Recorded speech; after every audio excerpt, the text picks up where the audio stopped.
สบายดีเด้อพ่อแม่พี่น้องหมดทุกคู่ทุกคนชาวเพจชาวเฟซบุ๊กทั้งหลายแล้วก็ชาวช่อง YouTube ทั้งหลายเนาะพี่น้องเนาะมื้อนี้บ่าวใช้คำชาแนลสิมาเว้าเรื่องการสร้างรายได้ทางเฟซบุ๊กพี่น้องแล้วก็การสร้างรายได้ทาง YouTube พี่น้องระหว่างสองอย่างที่มีความแตกต่างกันพี่น้องก่อนสิเข้าไปรับชมรับฟังรายละเอียดเนาะพี่น้องเนาะก็ฝากพี่น้อง ที่เขามาเห็นคลิปบ่าวใช้คำชาแนลก็ฝากกดไลค์กดแชร์กดติดตามให้บ่าวใช้คำนี่เด้อพี่น้องเพราะว่าผู้ติดตามบ่ทันฮอดพันพี่น้องแล้วก็ช่อง YouTube ของบ่าวใช้คำชาแนลบ่ทันฮอดพันผู้ติดตามแล้วก็บ่ทันได้ผ่านนะพี่น้องฝากพี่น้องกดไลค์กดแชร์กดติดตามเป็นกำลังใจให้บ่าวหน่อยเด้อพี่น้องเด้อ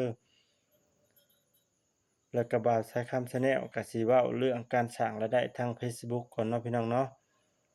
การสร้างรายได้ทางเฟซบุ๊กนี่พี่น้องถ้าว่าผู้ติดตามนี่เนาะพี่น้องเนาะบ่ฮอดหมื่นผู้ติดตามเนาะพี่น้องเนาะแล้วก็150,000วิวพี่น้องก็บ่สามารถสร้างรายได้จากเฟซบุ๊กพี่น้องเพราะว่ากฎระเบียบของเฟซบุ๊กนี่พี่น้องเปลี่ยนไปเปลี่ยนมาบ่แน่นอนนะพี่น้อง เปลี่ยนไปเปลี่ยนมาบ่แน่นอนพี่น้องเมื่อก่อนเนาะย้อนปี1 2ปีขึ้นหลังพี่น้องผู้ติดตาม1,000 2,000ก็ผ่านพี่น้องแต่ว่าเป็นเฟซบุ๊กของไทยเด้อพี่น้องเฟซบุ๊กที่ว่าตั้งเพจเนาะตั้งเพจเฟซบุ๊กอยู่ไทยพี่น้องแต่ก็ลงคลิปอยู่ไทยเนาะมีสิทธิ์ผ่านหลายกว่าพี่น้องเพราะว่าการสร้างรายได้ทางเฟซบุ๊กนี่ เพราะว่าเพิ่นสิอนุมัติเนาะทางเพจใหญ่ทางผู้ดูแลเฟซบุ๊กเนาะเพิ่นสิอนุมัติแต่ประเทศไทยเนาะแล้วก็มาเลเซียสิงคโปร์ไปทางนั้นนะพี่น้องแล้วก็ประเทศอื่นๆพี่น้องส่วนว่าประเทศลาวยังยกเว้นอยู่เด้อพี่น้องเอ้ยยังยกเว้นบ่บ่ให้สร้างรายได้นะพี่น้องบ่ให้สร้างรายได้ทางเฟซบุ๊กยังยกเว้นอยู่พี่น้อง อันนี้แหละบ่าวใช้คำอยากมาเว้าพี่น้องคือบ่าวใช้คำ Channel นี่เป็นเฟซบุ๊กของลาวพี่น้องลงคลิปไปหลายเนาะแต่ว่าคนเบิ่งคนชมก็แตกแสนแตกหมื่นคือกันนะพี่น้องแบบคนเบิ่งก็ยอดเบิ่งก็หลายอยู่พี่น้องแต่มันบ่สามารถที่ว่าได้รับเครื่องมือนะพี่น้องเพราะว่ามันเป็น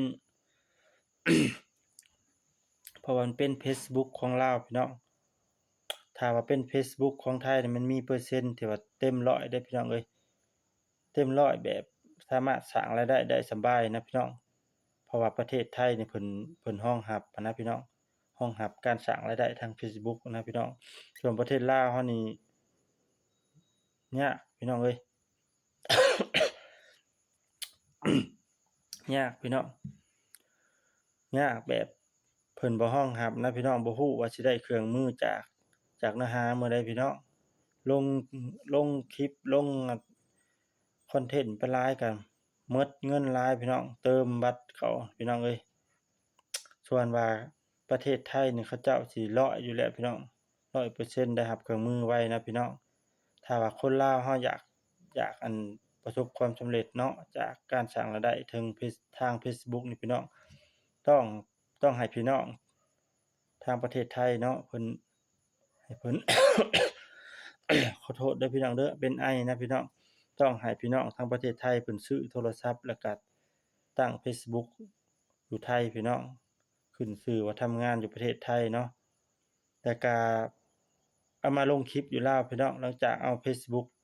ที่ตั้งเป็นเฟซบุ๊กไทยแล้วก็มาลงคลิปอยู่ลาวพี่น้องถอดซิมไทยออกแล้วมาใส่ซิมลาวเฮาดำเนินลงคลิปอยู่พี่อาจสิได้พี่น้องเอ้ยอาจสิผ่านไวอยู่พี่น้อง ส่วนว่าเฟซบุ๊กลาวของเฮานี่เฟซบุ๊กโพรไฟล์นี่มันยากพี่น้องเอ้ยลงคลิปไปเรื่อยๆมันก็บ่เห็นได้เครื่องมือนะพี่น้องยกตัวอย่างคือเอื้อยผู้หนึ่งเพิ่นผู้ติดตามเพิ่นก็20,000ปลายแหละพี่น้องคลิปก็แตกแสนแตกล้านก็ยังบ่ได้รับเครื่องมือพี่น้องเอ้ยแล้วก็กฎระเบียบคุมื้อนี่ก็บ่แน่นอนพี่น้องจักเพิ่นสิยุบบ่หรือแนวใดก็บ่ฮู้ทางเฟซบุ๊กเพิ่นได้ยินข่าวนะพี่น้องเพิ่นสิหยุดบ่หรือบ่ได้หยุดเนาะ อันนี้ก็ติดตามชมนำกันพี่น้อง ส่วนว่าการสร้างรายได้ทาง YouTube นี่นะพี่น้องมันสิตายตัวเด้อพี่น้องเอ้ยตายตัวไปได้พี่น้องแบบผู้ติดตามเนาะ 1,000 คนเนาะภายใน1ปีพี่น้องแล้วก็ผู้ยอดชั่วโมงที่อันท่านผู้ชมเขาเบิ่งเขาดูนะพี่น้อง 4,000 ชั่วโมงแล้วก็ผ่านได้พี่น้องสามารถกรอกข้อมูลหรือว่าสามารถสร้างรายได้ได้นะพี่น้องอันนี้มันแน่นอนเด้อพี่น้องทาง YouTube พี่น้องกฎระเบียบตายตัวพี่น้องเอ้ยผู้ติดตาม 1,000 คนขึ้นไปแล้วก็ผู้เข้าชมถึง4,000 ชั่วโมงพี่น้องต่อปีพี่น้อง YouTube แม่นผ่านพี่น้อง1,000ผู้ติดตามขึ้นไปแล้วก็4,000 ชั่วโมงต่อปีพี่น้องถือว่าผ่านนับตั้งแต่มื้อสร้างช่อง YouTube เป็นต้นไปพี่น้องถ้าว่าบ่ผู้ติดตามบ่ทันฮอดพันแล้วก็ชั่วโมงบ่ทันฮอดอัน 4,000 ชั่วโมงในปีหนึ่งน่ะเพิ่นก็สิลบเด้อพี่น้องเอ้ย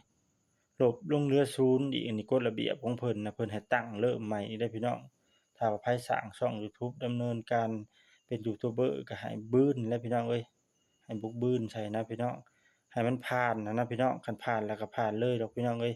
คือว่าใช้คำ Channel นี่ก็ยังบ่ทันได้ผ่านเด้พี่น้องปีหนึ่งเลย บ่แม่นเว้าดอกพี่น้องปีหนึ่งนี่ยังบ่ทันได้ผ่านทางบ่าวสะคำ Channel นี่ก็ผู้ติดตามยังบ่ทันฮอดพันแล้วก็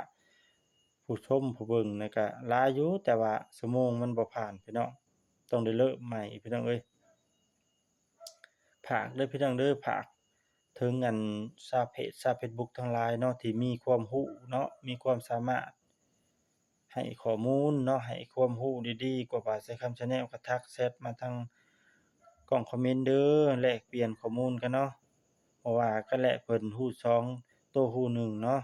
ว่าสิคำ Channel ก็เป็นยูทูบเบอร์ที่ช่องน้อยบ่ทันได้เก่งนะพี่น้องยังอันศึกษานำช่องใหญ่เพิ่นอยู่นะพี่น้องแต่ช่องเพจของบ่าวสักคำ Channel นี่ก็ยังบ่ทันได้ผ่านเด้พี่น้องเอ้ยสุดท้ายนี่ก็ฝากเด้อพี่น้องเด้อฝากช่องยูทูบบ่าวสักคำ Channel พี่น้องไปเข้าไปกดติดตามให้แหน่พี่น้องเอ้ย